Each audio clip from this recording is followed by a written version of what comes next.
चलिए स्टूडेंट्स, स्वागत करता हूं आपका आपके अपने एजुकेशन बायर सिविल सर्विसेज यूट्यूब चैनल में। प्यारे स्टूडेंट्स, मैं मिस्टर कुमार यूपीएससी 2025 को टारगेट करते हुए, वही इन सब के अलावा चाहे वो 25 हो, 26, 27, 28 या 29, 30, देखिए एनसीईआरटी कभी नहीं बदलती है, उसमें वही रहता है, परंतु समय रहते हुए कुछ ऐसे सब्जेक्ट वो जोड़े जाते हैं जो कि एक एस्पिरेंट्स को भी अपने नोट्स में, अपनी नॉलेज में जोड़ने चाहिए। हम आपसे परिचर्चा करेंगे जो यूपीएससी की परीक्षाएं होती हैं या किसी भी स्टेट पीसीएस की परीक्षा होती है, और उस परीक्षा के अंदर आपसे भूगोल पर रिलेटेड कोई भी आपसे प्रश्न पूछा जाता है, उस प्रश्न को हम कैसे हल कर सकते हैं, और इस एनसीईआरटी के माध्यम से हम आपसे ये कवर करने का प्रयास करेंगे कि किन विशेष बातों को ध्यान रखा जाए। अगर आप एनसीईआरटी पढ़ते हैं तो क्या एनसीईआरटी में वो सारे बिंदु पढ़ने होते हैं, क्या एनसीईआरटी लाइन बाय लाइन पढ़नी होती है। स्टूडेंट्स के सारे डाउट मैं इस क्लासेस के माध्यम से दूर करने का प्रयास करूंगा। यह क्लासेस आपके जो यूपीएससी का प्रीलिम्स एग्जाम है उसके लिए भी बहुत ज़्यादा सफिशिएंट है, और इन सब के अलावा मेंस के लिए और इंटरव्यू में आपके थॉट्स को डेवलप करने का प्रयास करती है। तो चलिए सेशन को आगे बढ़ाते हैं। तो ज्योग्राफी की सबसे पहले हम कक्षा 7 से स्टार्ट करेंगे और कोशिश करेंगे कि इसकी ज़्यादा क्लासेस ना हो, 1 से 2 क्लासेस में या 3 क्लासेस में आपकी क्लास 7 की जो एनसीईआरटी है लगभग 2 से 3 घंटे में कवर हो जाए। ठीक है, मैं एक सवा घंटा या 2 घंटे के आसपास एक क्लास लूँगा, तो मतलब कि अगर मैंने मान लीजिए 3 क्लासें ली तो प्यारे बच्चे आप समझ जाएंगे कि ये 3 घंटे हो गए, तो आपके लगभग और लगभग 3 घंटे में एक क्लास आपकी कंप्लीट हो जाएगी। तो कहने का तात्पर्य ये है, एक एनसीईआरटी 3 क्लासेस में होगी, तो अगर 11-12 तक की आपको एनसीईआरटी करनी है तो आप लगा सकते हैं उसी के हिसाब से कि कितनी एनसीईआरटी हो रही है। तो मैं कहूँगा 11 तक लीजिएगा, तो 4 या 12 लगभग 10 से 12 क्लासेस में मैं आपका एनसीईआरटी का जो पोर्शन है 7 से लगा करके 11 और 12 तक की कंप्लीट करा दूंगा। इट्स क्लियर, ये नो। तो फिर पर्यावरण का आपका जो जितना भी रहता है कि सर एनसीईआरटी पढ़ें क्या पढ़ें, तो वो कंप्लीट हो जाएगा। इट्स क्लियर, ये नो। तो चलिए हम आगे बढ़ते हैं स्टूडेंट्स। इसमें हम कॉम्प्रहेंसिवली तरीके से आपसे एनसीईआरटी जानने का प्रयास करेंगे, लाइन बाय लाइन नहीं। हमें उन बिंदुओं पर आपसे चर्चा करनी है जो बहुत ज़रूरी है। ठीक है, ये पाठ्यक्रम रहने वाला है, ये विषय की सूची दे के रखी है। सबसे जो पहला हम देखेंगे उसमें हम पर्यावरण के बारे में आपसे जानेंगे। दूसरे अध्याय में हमारी पृथ्वी और उसके अंदर, तीसरे अध्याय में हमारी बदलती जो पृथ्वी है कैसे बदल रही है, चौथे अध्याय में वायु के बारे में हम जानेंगे, और 5वें अध्याय में जल। इन सब के अलावा छठे अध्याय में प्राकृतिक वनस्पति और वन्य जीवन के बारे में। वहीं 7वें अध्याय में हम मानवीय पर्यावरण, वस्तियां और परिवहन संचार के बारे में आपसे डिस्कस करने का प्रयास करेंगे। 8वें अध्याय में हम आपसे मानव पर्यावरण, अन्योन्य क्रिया, उष्णकटिबंधीय और उपोष्णकटिबंधीय प्रदेश के बारे में भी आपसे जानेंगे। 9वें अध्याय में शीतोष्णकटिबंधीय घास स्थलों और जीवन के बारे में, और 10वें में रेगिस्तान में आप देखोगे जीवन के बारे में, और परिशिष्ट आपका आ जाएगा वो अध्याय नंबर। तो इसमें 10 अध्याय हैं स्टूडेंट्स। हम कोशिश करेंगे कि एक क्लासेस में आपके 3 से 4 अध्ययन हो जाएं, तो लगभग 2 से 3 क्लासेस में आपका ये एनसीईआरटी कंप्लीट हो जाएगा। यहाँ पर कुछ चित्र रेखांकित किए गए हैं। चलिए, तो सबसे पहले अध्याय की तरफ बढ़ते हैं, जो कि आपका किससे संबंधित है, पर्यावरण से संबंधित है। अब देखिए बच्चे, 2 तरीके के टीचर होते हैं। एक टीचर वह होगा, मैं आपको बता दूं, इसको 2 तरीके से पढ़ा जा सकता है, सॉरी टीचर नहीं, 2 तरीके से पढ़ा जा सकता है। पहला एक तो होगा कि हम या तो करें कि लाइन बाय लाइन, ठीक है, लाइन बाय लाइन। एक तो हमारे पास में ये तरीका है, हम लाइन बाय लाइन पढ़ना शुरू कर दें और वश उसको खत्म कर दें। एक तो ये है। एक है कि हम यहां से कॉन्सेप्ट डेवलप करें, और ये कॉन्सेप्ट खास तौर पर वह है जो आपके लंबे समय तक, लॉन्ग टर्म के लिए रहे। तो मेरा उद्देश्य रहेगा कि हम कॉन्सेप्ट से पढ़ेंगे और यहाँ पर कुछ बच्चे कहेंगे तो लाइन को भी हम डालने का प्रयास करेंगे, परंतु कॉन्सेप्ट आपको समझाऊंगा और कॉन्सेप्ट के माध्यम से आप इस चीज़ को जानेंगे। जो भी स्टूडेंट्स इन एनसीईआरटी को सीरियसली तरीके से देखने जा रहे हैं और इसके बाद इस क्लासेस के बाद अब इस सीरीज के बाद में आपको एनसीईआरटी पढ़ने की जीवन में कभी जरूरत नहीं पड़ेगी, ऐसा अगर चाह रहे हैं तो प्यारे बच्चे आप 4A साइज का पेन पेंसिल लेकर के बैठे और एक पेपर ले ले 4A साइज का, और जो मैं आपको कॉन्सेप्ट बताऊं बस आप उसको नोट डाउन कर ले, बस और कुछ नहीं। वही आपका एक शॉर्ट नोट्स तैयार हो जाएगा। कहते हैं कि नहीं कि sir short notes, sir short notes कैसे बनाएं, है कि नहीं। आइए आपका शॉर्ट नोट्स भी यहीं से तैयार हो जाएगा। देखिए सर स्टार्ट करते हैं। चलिए जितना हो सके चैनल को सब्सक्राइब कर दीजिएगा, दोस्तों के साथ में शेयर कर दीजिएगा, लाइक करना मत भूलिएगा।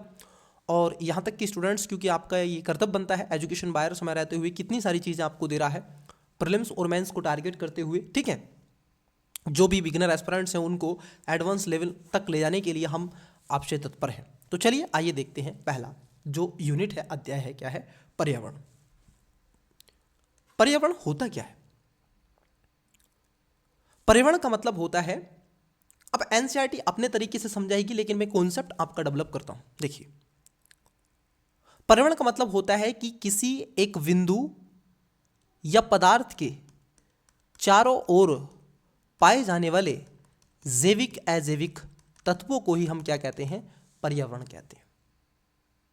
जैसे मान लीजिए ये एक व्यक्ति है, ठीक है, ये एक व्यक्ति है, मान लीजिए ये एक व्यक्ति है जिसका नाम है ए, ओके, जिसका नाम है ए, ये एक व्यक्ति है और इसके चारों तरफ ये एक मेरा प्रिय विद्यार्थी है, मान लीजिए गोलू है। अब इस गोलू के चारों तरफ क्या है, यहाँ पर मान लीजिए विभिन्न प्रकार की वस्तुएं हैं, मेज है, टेबल है, चेयर है, ठीक है। इन सब के अलावा बुक है, पेन पेंसिल है, फ़ोन है, लैपटॉप, इलेक्ट्रिकल डिवाइस हैं। अब इसके चारों तरफ ये सभी विभिन्न प्रकार की वस्तुएं हैं। इट्स क्लियर है नो। तो ऐसी स्थिति में प्यारे बच्चे आप कहेंगे कि इस व्यक्ति के चारों ओर पाए जाने वाला जो भी आप देखोगे जैविक अजैविक तत्व होते हैं उसको हम पर्यावरण कहते हैं। आप जिस भी क्षेत्र में रहते हैं तो वो एक पर्यावरण होता है। ये एक यहाँ पर सिद्धांत होता है कि आप किसी के पर्यावरण का भाग हो सकते हैं और आपके कोई पर्यावरण का पार्ट हो सकता है। It's clear no. तो इसमें जैविक और अजैविक तत्वों को दोनों को रेखांकित किया जाता है। किसी वस्तु के चारों ओर, किसी वस्तु या व्यक्ति के, जीव के या अजैविक तत्व के चारों ओर पाए जाने वाली विभिन्न प्रकार के जैविक अजैविक तत्वों को ही क्या कहते हैं, पर्यावरण कहते हैं। बस ये पर्यावरण की परिभाषा है, आप चाहे तो लिख लें और इस तरीके से एक चित्र बना लें और इसको याद रख लें। बस ये पर्यावरण आपका हो गया। अब इसी से रिलेटेड जितने भी तत्व आएंगे, जैविक तत्व कौन से हैं, अजैविक तत्व कौन से हैं, उन सभी को देखेंगे। लेकिन एनसीईआरटी क्या कहती है, इसको भी हम थोड़ा सा आपसे चर्चा वाई बिंदु करने का प्रयास करेंगे। आइए समझते हैं। देखिए क्लास नंबर 7 की हम पढ़ रहे हैं, तो आपको एनसीईआरटी भी क्लास नंबर 7 के स्टूडेंट्स समझकर ही इसको बनाया गया है। तो आप समझ सकते हैं कि इसकी परिभाषा क्या होगी और इसकी भाषा क्या होगी। देखिए अभी बच्चे क्लास में 7th में हैं। आइए बच्चे आगे बढ़ते हैं। यहाँ पर आपसे कहा जा रहा है, जैसे आज ही एक स्टूडेंट्स का मैसेज आया कि सर हम छुट्टी पे गए हुए थे, ऐसे पिकनिक पर गए हुए थे, ठीक है। तो आइए बच्चे इसी पर आपके ऊपर ही ये लिखा गया है। देखिए जरा, लंबी छुट्टियों के बाद जब रवि स्कूल जा रहा था तब उसने देखा कि उसके स्कूल के निकट के खेल के मैदान में क्या हो रही थी, खुदाई हो गई थी। वहीं एक मैदान उसके खेलने के लिए वहां पर था और लोगों ने बताया कि वहां अनेक प्लेटों वाली एक बड़ी इमारत बनेगी। जब रवि को समझ आया तो वह मुलायम घास, गेंदे के फूल एवं तितलियों वाला विशाल मैदान सब हमेशा के लिए नष्ट हो चुका है, तो उसकी आंखों से आंसू छलकने लगे। उसने यह बात अपने सहपाठियों को बताई। सुबह की सभा में प्रधानाचार्य ने भी बहुत उदासी से कहा, देखो कैसे हमारा पर्यावरण बदल रहा है। बदल रहा है मतलब पर्यावरण कैसे चेंज हो रहा है बच्चे। पर्यावरण जो बदल रहा है उसका तात्पर्य यहाँ पर यह है कि जहाँ पर पेड़ पौधे हुआ करते थे उनको काट करके, जो मैदान हुआ करते थे उनको काट करके अब एग्रीकल्चर में तब्दील कर रहे हैं, इंडस्ट्री वहाँ पर लगा रहे हैं, विभिन्न प्रकार के डेवलपमेंट्स की हम प्रोसेस को वहाँ पर ला रहे हैं। जहाँ हरियाली थी, जहाँ आप देखोगे फॉरेस्ट के जंगल हुआ करते थे, आज उन्हीं हम फॉरेस्ट जो भी वन हुआ करते थे, जितने भी पेड़ पौधे हुआ करते थे, उनकी जगह हम कंक्रीट के जंगल बना रहे हैं। कक्षा में पहुंचकर रवि ने अपने शिक्षक से पूछा, पर्यावरण क्या है? जो कुछ भी आप अपने आसपास देखते हो, शिक्षक ने बताया। अब शिक्षक क्या बता रहे हैं? जैसे रवि का क्वेश्चन था कि सर पर्यावरण क्या है। देखो, एनसीईआरटी की सबसे बड़ी खूबी यही होती है कि महोदय पर्यावरण क्या है। तो शिक्षक ने कहा, शिक्षक क्या कह रहे हैं देखिए जरा। शिक्षक ने कहा, जो कुछ भी आप अपने आसपास देखते हो, शिक्षक ने बताया। रवि ने कहा, रवि कहने लगा, इसका अर्थ है स्कूल, भवन, मेज, कक्षा में रखी हुई कुर्सी, यहाँ तक कि खुला मैदान, सड़क, कूड़ा करकट, मेरे दोस्त, ये सभी हमारे पर्यावरण के एक अंग हैं। याद कीजिए जो मैंने स्टार्टिंग में आपको बताया, हमारे चारों ओर पाए जाने वाली जो भी जैविक अजैविक तत्व होंगे। ठीक। हाँ, शिक्षक ने कहा कि लेकिन जरा रुको, कुछ वस्तुओं का निर्माण प्रकृति ने किया है, जैसे पर्वत, नदियां, पेड़, प्राणी, जबकि अन्य निर्माण मानव ने किया है, जैसे सड़क, कार, कपड़े, किताब इत्यादि। अब दो दो छात्र मिलकर के कार्य कीजिए, अपने निकट बैठकर सहपाठियों के साथ मिलकर प्रकृति एवं मानव द्वारा निर्मित वस्तुओं की एक सूची बनाइए। ये अब बच्चों के लिए आपसे बताया गया है। It's clear no? तो थोड़ा सा यहाँ पर समझना है। अब ये जो देखो, यहाँ पर जो ये आपको इतना बड़ा डायग्राफ देखे रखा है, जरा इसको भी समझ लेते हैं। ये कह रहा है कि पर्यावरण हमारे जीवन का मूल आधार है। यह हमें सांस लेने के लिए हवा, पीने के लिए जल, खाने के लिए भोजन, रहने के लिए भूमि प्रदान करता है। मानव इस प्राकृतिक पर्यावरण में कैसे परिवर्तन करता है, जरा आप उस पर बताइए। ये क्वेश्चन है कि मानव इस प्राकृतिक पर्यावरण में कैसे परिवर्तन करता है, ये क्वेश्चन है, यहां से आपसे पूछ रहे हैं। कार का धुआं वायु को प्रदूषित करता है, पानी को पात्र में एकत्रित किया जाता है, भोजन को बर्तनों में परोसा जाता है और भूमि पर कारखानों का निर्माण किया जाता है। मानव कार, मील, कारखानों एवं बर्तनों का निर्माण करता है। इस प्रकार से मानव प्राकृतिक पर्यावरण में परिवर्तन करता है। मैंने आपको बताया कि किस तरीके से वहाँ से जंगलों को काट करके वहाँ पर जो वन थे उनकी जगह कंक्रीट के जंगल बनाने का प्रयास किया जाता है। ठीक है, तो ये इसके बारे में आपसे चर्चा का बिंदु बनाया गया है। चलिए, अब विषय उठता है कि पर्यावरण, जरा इसको समझ लेते हैं। देखिए, इसको आप नोट डाउन करेंगे। पर्यावरण के घटक की अगर हम बात कर लें, पर्यावरण के घटकों को हम दो भागों में बांटते हैं। पहला आता है प्राकृतिक और दूसरा आता है मानवीय। प्राकृतिक की बात कर लें तो जो नेचर के द्वारा बनाया गया है। अगर मैं कहूँ आपसे कि जलमंडल, जो आपका जल है, ये मानव ने नहीं बनाया है। इस पृथ्वी पर आप देखोगे लगभग 70% से ज़्यादा जल पाया जाता है, जो कि विभिन्न अवस्थाओं में मौजूद है। ये लिक्विड, गैसेस और सॉलिड में आपको देखने के लिए मिलेगा। मतलब कि जल आपका गैसीय अवस्था में जो बाष्पीकरण होता है, जो बादल होते हैं, उसमें भी देखा जाता है। जो मेघ बनकर के बरसते हैं वो जल होता है। जल समुद्र में है, झरनों में है, नदियों में, झीलों में, तालाबों में, पोंडों में। इन सब के अलावा आपको मरुस्थल, जिसमें मैंने कहा सॉलिड बर्फ की फॉर्म में आपको भी देखने के लिए मिलेगा। वायु, ये जो वायु है महोदय, ये वायु जो हवाएं हैं, हवाओं का मिश्रण है, जिसमें nitrogen, oxygen, helium, carbon dioxide, ये सारी जो गैसें हैं, ये किसने बनाई? प्रकृति ने। ये पर्यावरण में है। स्थल मंडल की जो जमीन जिस पर हम रहते हैं, जो लगभग आप देखोगे 25% है, 25% के आसपास है, इसी पे कई सारी चीज़ें हैं और इसी पे मानव का जीवन व्यतीत है। तो ये प्रकृति ने बनाई है। वहीं आप देखोगे सजीव जैव मंडल, मतलब कि विभिन्न जीव जंतुओं की उत्पत्ति और विकास में जो महत्वपूर्ण भूमिका बनाई है, वो किसने? प्रकृति ने। तो ये एक तरीके से प्राकृतिक पर्यावरण है। वह सब जो प्रकृति से जोड़ करके देखा जा सकता है, जिसकी उत्पत्ति और विकास प्रकृति के कारण हुई है, उसको आप प्राकृतिक पर्यावरण के रूप में रखोगे।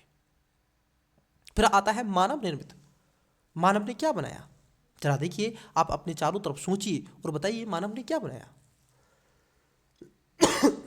मानव ने सबसे पहले आप देखोगे इमारतें बनाई, रहने के लिए मकान बना दिए, घूमने के लिए पार्क बना दिए, चलने के लिए पुल और सड़क बना दिए, इन सब के अलावा स्मारक बना दिए और उद्योग धंधे रोजगार के लिए बना दिए।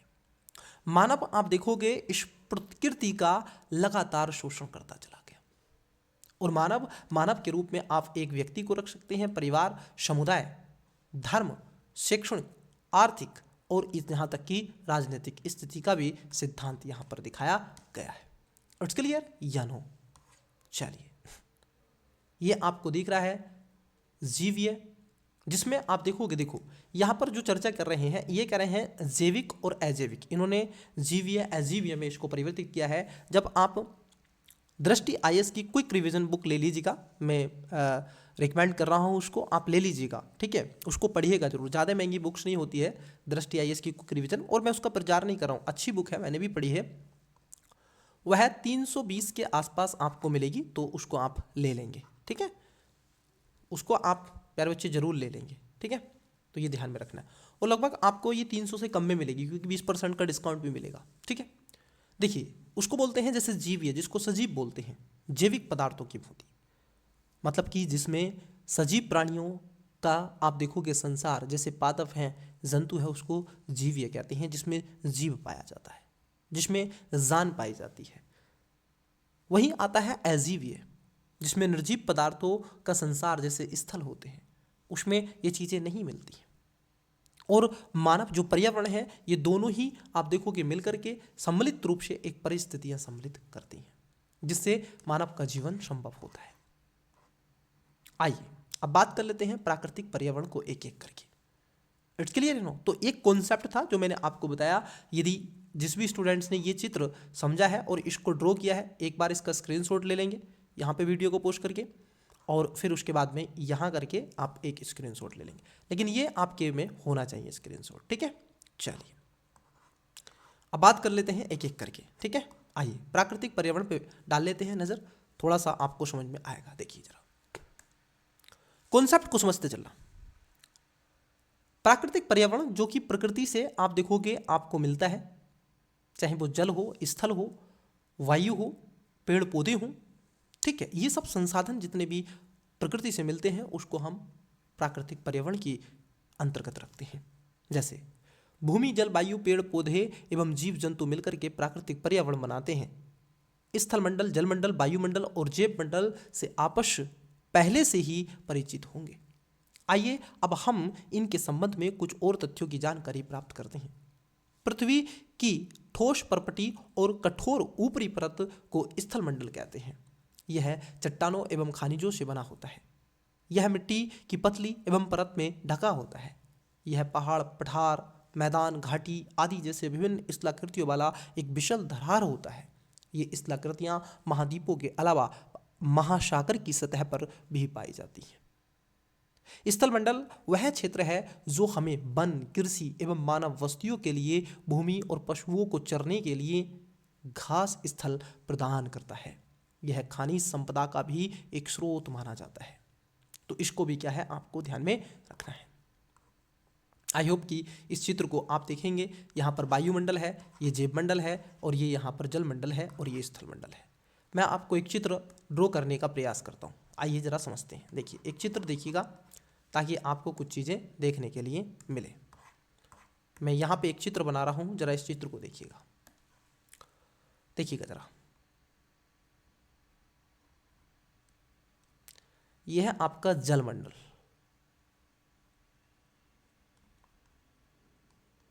ठीक है। मेरे पास में अन्य कलर है तो मैं उससे लूँगा, ठीक है। फिर उसके बाद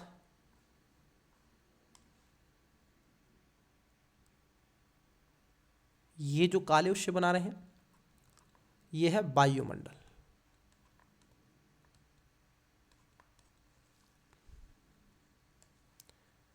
उसके बाद हम ऑरेंज कलर से बना देते हैं,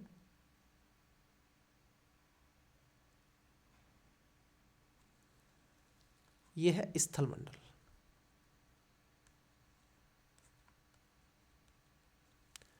और फिर हम ग्रीन कलर से बना देते हैं,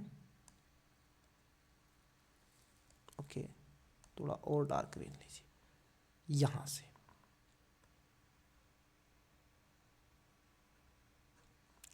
ये है आपका जैव मंडल। ये चित्र आपकी कॉपी में होना चाहिए। देखिए महोदय, जब आप जैव मंडल की बात करते हैं तो इस जैव मंडल में ये वाला जो एरिया है, ये जो संक्रमण का जोन है जिस पे मैंने ऐसे कर दिया, ये वो रीजन है जहां पर आप देखोगे ये मानव जीवन संभव होता है। जहां पर ये मानव जीवन संभव होता है, क्योंकि हमें जीवन जीने के लिए जल की जरूरत होती है, वायु की जरूरत होती है, और रहने के लिए स्थल की जरूरत होती है, पीने के लिए जल की जरूरत होती है, और लेने के लिए ऑक्सीजन की जरूरत होती है। इसलिए ये स्ट्रक्चर आपके नोट्स में होना चाहिए, इनको बनाते चलिएगा। जल के क्षेत्र को जलमंडल कहते हैं, और यह जल के विभिन्न स्रोतों जैसे नदी, झील, समुद्र, महासागर आदि जैसे विभिन्न जलाशयों से मिलकर बना होता है। यह सभी प्राणियों के लिए आवश्यक है। पृथ्वी के चारों ओर फैली हुई वायु की पतली परत को वायुमंडल कहते हैं। पृथ्वी का गुरुत्वाकर्षण अपने चारों ओर की वायुमंडल को थामे रखता है। आपने कभी देखा है कि पृथ्वी अपने अक्ष पर रोटेट करती है? किधर करती है? वेस्ट से ईस्ट घूमती है। लेकिन इसके चारों तरफ आपने देखा होगा छोटे छोटे ऐसे वायु का एक वायु इसका मंडल है जिसको गुरुत्वाकर्षण बल कहते हैं। इसकी ग्रेविटी भी है, क्योंकि ये किसी भी वस्तु को नीचे खींचती है अपनी तरफ। आप ऊपर किसी भी वस्तु को फेंकेंगे तो वो नीचे गिरेगी कि नहीं? ठीक है, सामान्यतः अगर आप फेंकेंगे तो नीचे गिरेगी कि नहीं? और जब वो नीचे गिरेगी तो मतलब कि इसका गुरुत्वाकर्षण बल इसको रोके हुए, और ये आपकी सुरक्षा के रूप में काम करता है। और जैसे पृथ्वी रोटेट कर रही है तो इसने अपना एक गुरुत्व बल पैदा कर दिया। हर एक ग्रह का, हर एक उल्के पिंड का, हर एक पिंड का अपना गुरुत्वाकर्षण बल होता है, क्योंकि अगर वो रोटेट कर रहा है तो यह सूर्य की झुलसाने वाली गर्मी व हानिकारक किरणों से हमारी रक्षा करता है। इसमें कई प्रकार की गैस, धूल कण, एरोसोल, जल वाष्प उपस्थित रहते हैं। वायुमंडल में परिवर्तन होने से मौसम में, जलवायु में भी परिवर्तन होता है। पादप एवं जीव जंतु मिलकर के जैव मंडल या फिर सजीव संसार का निर्माण करते हैं। यह पृथ्वी का वह संकीर्ण क्षेत्र होता है जहां स्थल, जलवायु मिलकर के जीवन को संभव बनाते हैं।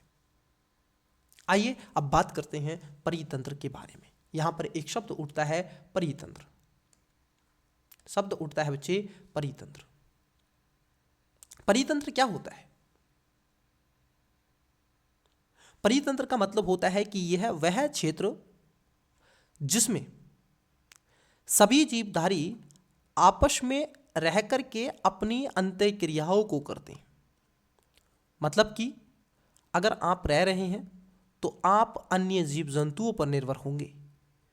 मैं अन्य जीव जंतुओं पर निर्भर हूं। मानव अन्य जीव जंतुओं पर निर्भर है। शेर है वह अन्य जीव जंतुओं पर निर्भर है। तो ये किसी ना किसी पर क्या होंगे? एक दूसरे पर ये निर्भर होते हैं और इन्हीं से अपनी अंतःक्रियाएं करते हैं। क्योंकि मानव ने ऐसा तो नहीं कि सारी चीजें बना दी हूं। इसके पास बहुत कुछ नहीं था, इसने प्रकृति से लिया है कि नहीं? आइए, वह तंत्र जिसमें समस्त जीवधारी आपस में एक दूसरे के साथ तथा पर्यावरण के उन भौगोलिक व रासायनिक कारकों के साथ में परस्पर क्रिया करते हैं जिसमें वे निवास करते हैं। यह सब ऊर्जा और पदार्थ की स्थानांतरण द्वारा संबद्ध होता है। आपको बता दें कि कई प्रकार के गैस यहां तक जैसे पादप और जीव जंतु मिलकर के जैव मंडल का निर्माण करते हैं। इट्स क्लियर है?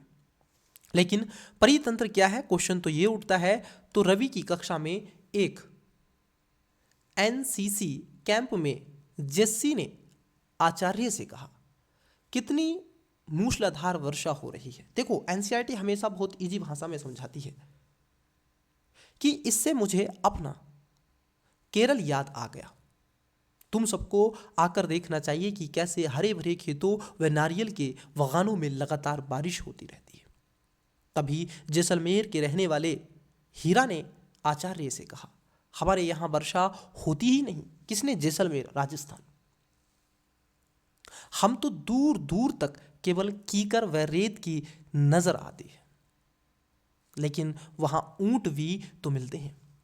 अब रवि ने, अब ये देखो, एक कहानी के रूप में आपसे चल रहा है, क्योंकि क्लास 7 के बच्चों से यही उम्मीद की जाती है इस कहानी को वो समझे। तो यही कहानी के माध्यम से आपको ये चीजें दर्शा रही हैं। हीरा ने कहा ऊंट तो मिलेंगे ही, जब तुम हमारे रेगिस्तान आओगे तो तुम्हें सांप, छिपकली व अनेक कीट की भी देखने के लिए मिलेंगे, क्योंकि आपको अब पारिस्थितिकी तंत्र समझ में आ रहा है। जब आप एक मरुस्थलीय पारिस्थितिकी तंत्र की बात करते हैं तो मरुस्थलीय पारितंत्र में आपको कभी भी बरसात नहीं मिलेगी।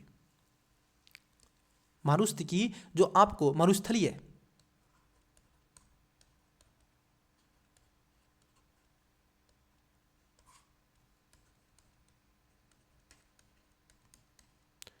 जब आप मरुस्थलीय परितंत्र देखते हो तो यहां पर आपको क्या मिलेगा, इसकी कई विशेषताएं हैं।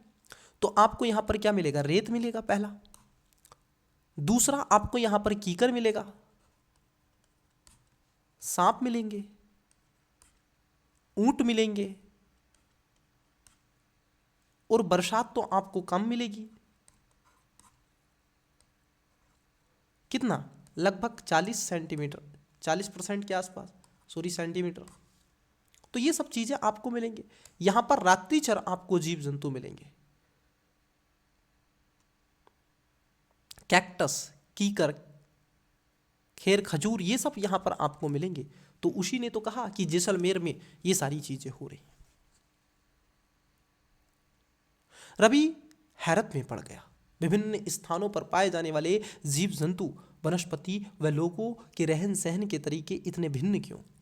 क्या सभी का एक दूसरे के साथ संबंध है? बिल्कुल, बहुत संबंध है। शिक्षक ने कहा सभी पेड़ पौधे, जीव जंतु एवं मानव अपने आसपास के पर्यावरण पर आश्रित रहते हैं। प्राय वे एक दूसरे पर भी आश्रित रहते हैं। जीवधारियों का आपसी एवं अपने आप के आसपास के पर्यावरण के बीच में संबंध ही परितंत्र का निर्माण करता है। और अधिक वर्षा वाले वन, घास स्थल जिसमें रेगिस्तान, पर्वत, झील, नदी, महासागर और छोटे ताल का भी एक परितंत्र हो सकता है। परितंत्र की अगर बात कर लें तो परितंत्र एक छोटा हो सकता है, जरा समझना।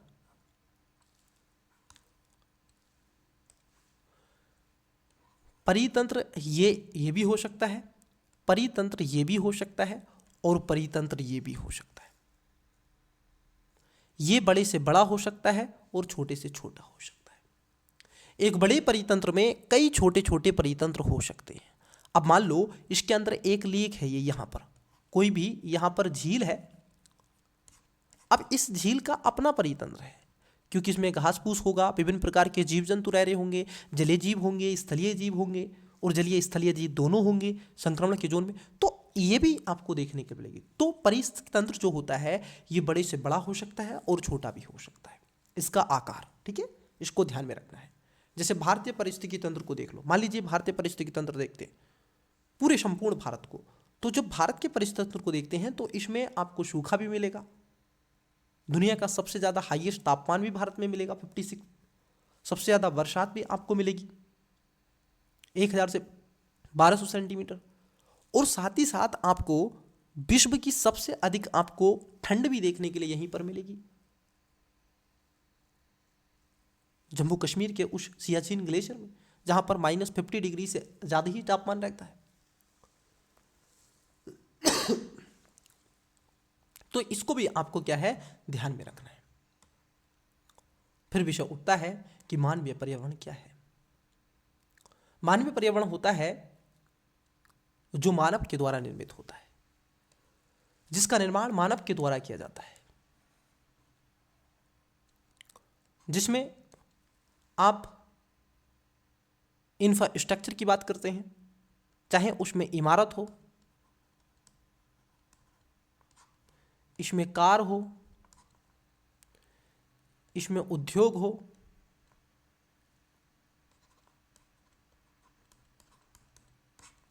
इसमें पार्क हो, हॉस्पिटल हो, स्कूल हो, हॉस्पिटल हो,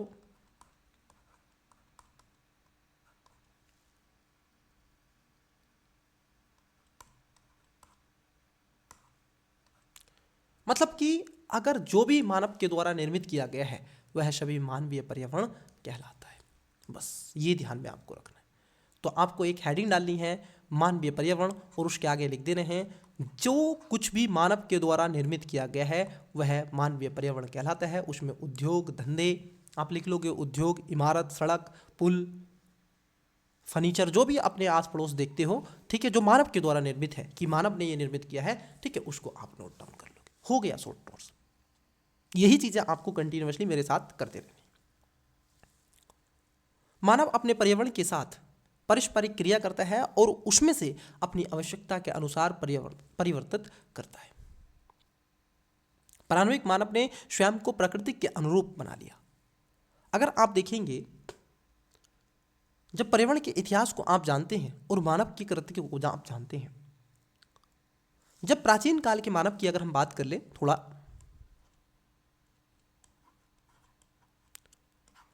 तो प्राचीन काल में जो प्रकृति थी यह स्वामी थी और जो मानव था यह उसका दास था। मतलब कि अगर बरसात होगी तो ये मानव अपने आप को बचाने के लिए किसी पहाड़ के नीचे जाएगा या बरसात में भीग जाएगा। अगर धूप पड़ेगी तो उसको सहने की क्षमता होगी, वो उसको सहेगा, उस धूप में कड़कती में चलेगा। अगर आप देखोगे आंधी तूफान आएगा तो ये प्रकृति को स्वीकार करेगा। परंतु अगर हम देखें आधुनिक काल में,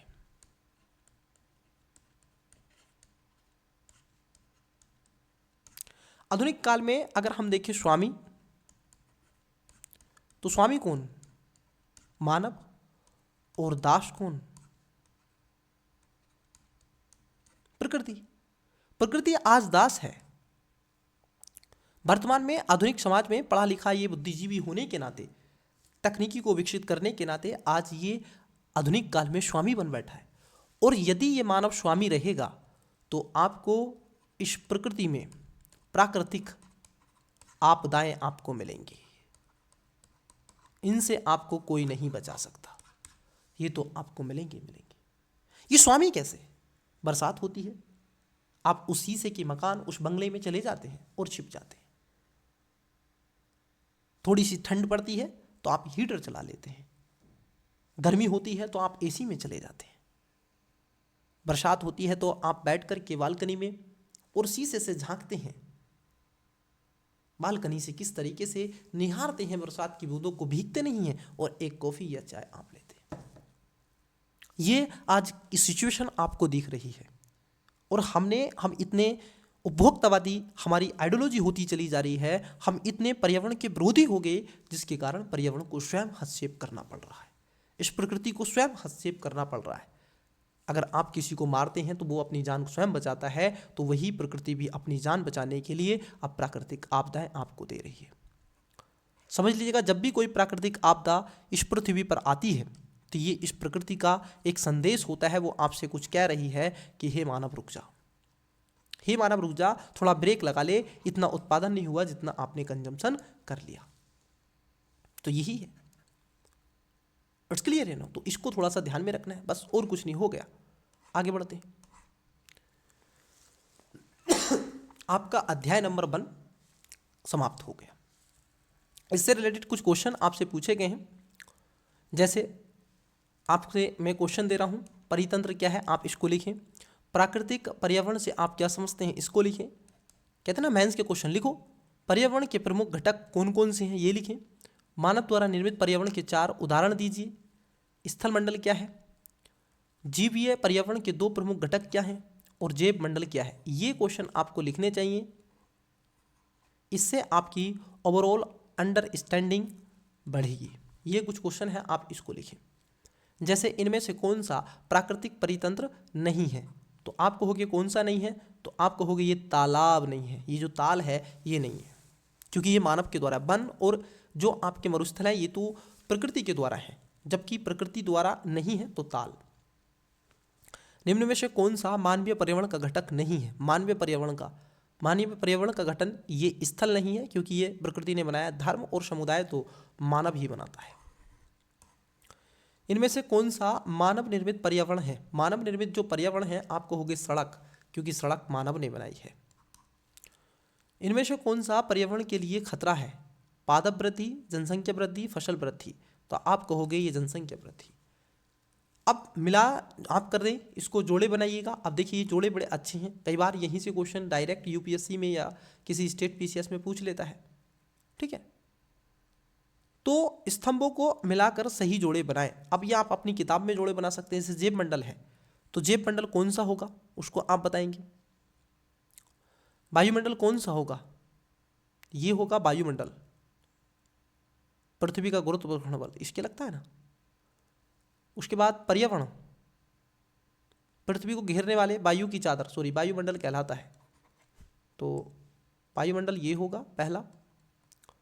जेब मंडल में हमारे आसपास, तो हमारे आसपास के क्षेत्र में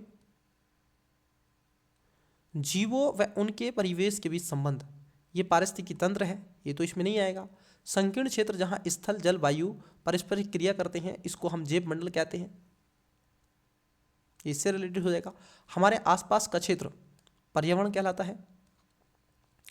और जल मंडल में जलीय क्षेत्र आप कहेंगे, तो ये सब मिलान इसके हो जाएंगे।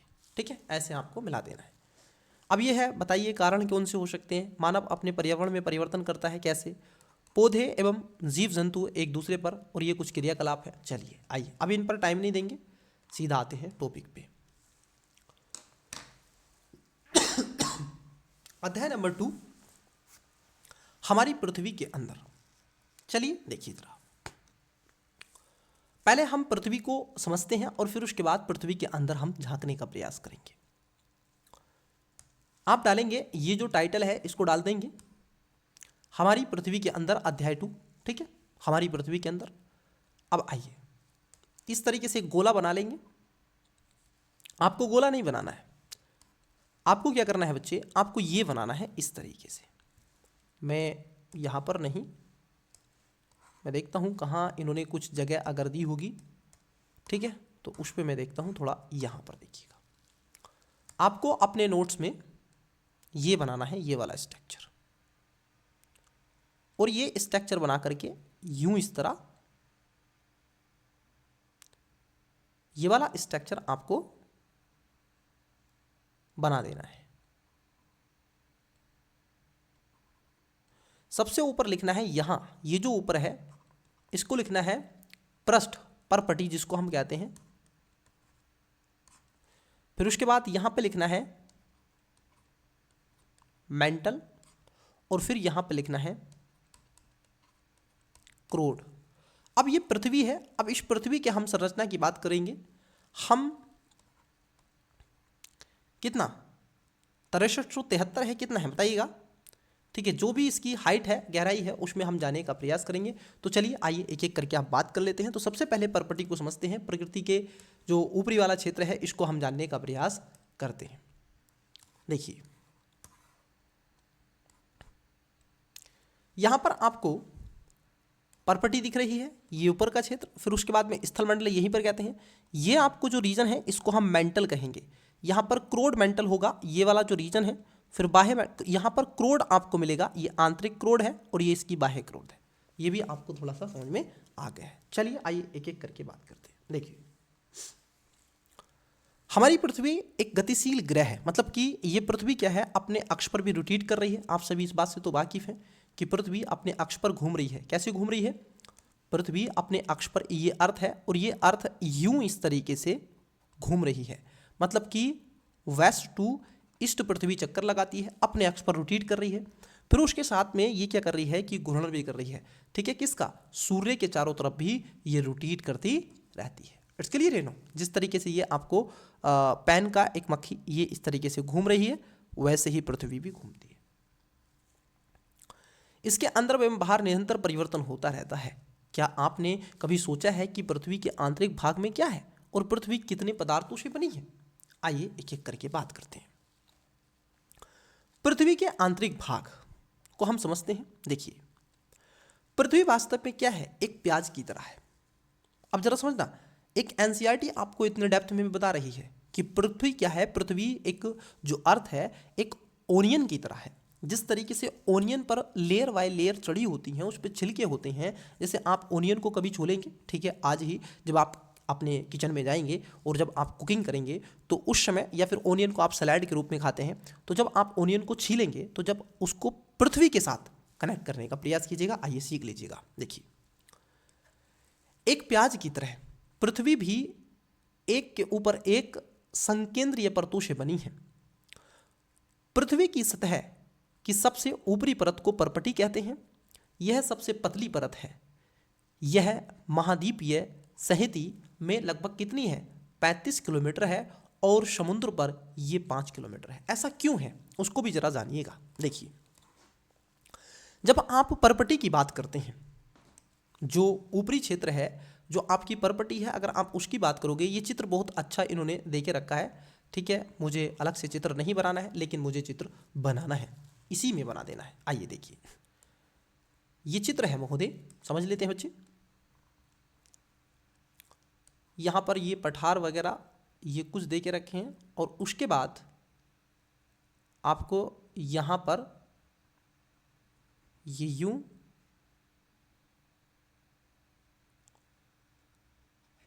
ये एक प्लेट बनी हुई है। इट्स क्लियर है ना? समझ में आया? यहाँ तक चीज़ें क्लियर है? देखिए, आप बताइएगा कि यहाँ से यहाँ तक जो प्लेट होगी इसकी मोटाई होगी, तो ये कौन सी प्लेट है? ये आपकी स्थलीय प्लेट है। अब इसको देखिएगा, इस प्लेट की मोटाई कितनी है? ये प्लेट यहाँ से यहाँ तक, ये जलीय प्लेट है। ठीक है, दो प्लेटें होती हैं, एक स्थलीय प्लेट होती है, एक जलीय प्लेट होती है। अब जो जलीय प्लेट है उसकी अगर मोटाई की बात कर लें तो ये लगभग आपको औसतन 5 किलोमीटर मिलेगी, और जो स्थलीय प्लेट है अगर आप औसतन एवरेज देखें तो 35 किलोमीटर इसकी मोटाई आपको मिलेगी। जो जलीय प्लेट होती है ये आपकी बेसाल्ट की चट्टानों से बनी होती है, और ये आपकी ग्रेनाइट से बनी होती है। स्थलीय प्लेट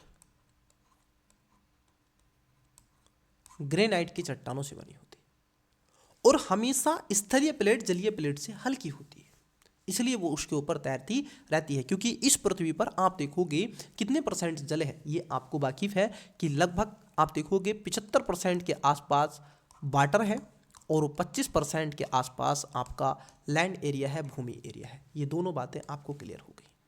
यहाँ तक कोई समस्या, दुख दर्द तो नहीं ना? आइए, कोई भी आपको प्रॉब्लम हो तो आप कमेंट्स करते चलिएगा। आप अगर इसकी पीडीएफ पाना चाहते हैं, ये क्लास एनसीईआरटी 7 पाना चाहते हैं, तो आपको लिंक टेलीग्राम का डिस्क्रिप्शन में दिया हुआ है, वहाँ पर प्रोवाइड करवा दी जाएगी कि जैसे ही क्लास कंप्लीट होगी। इन सब के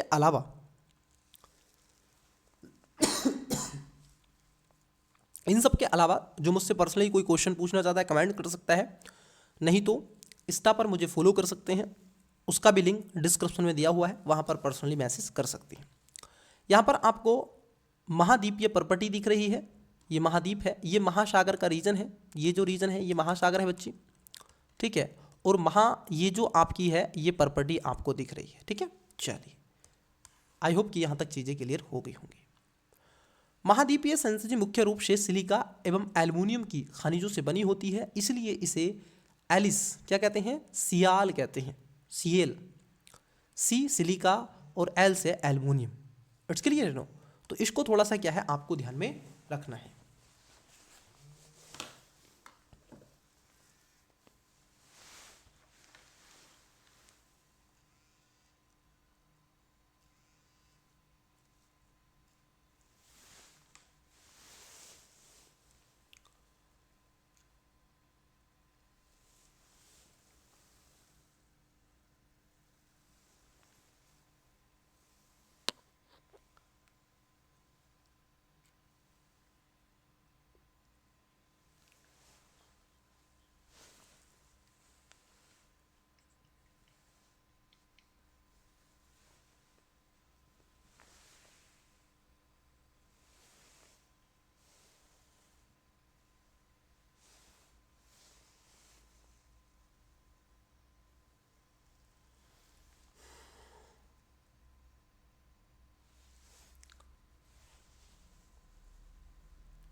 चलिए स्टूडेंट्स, मैं आपसे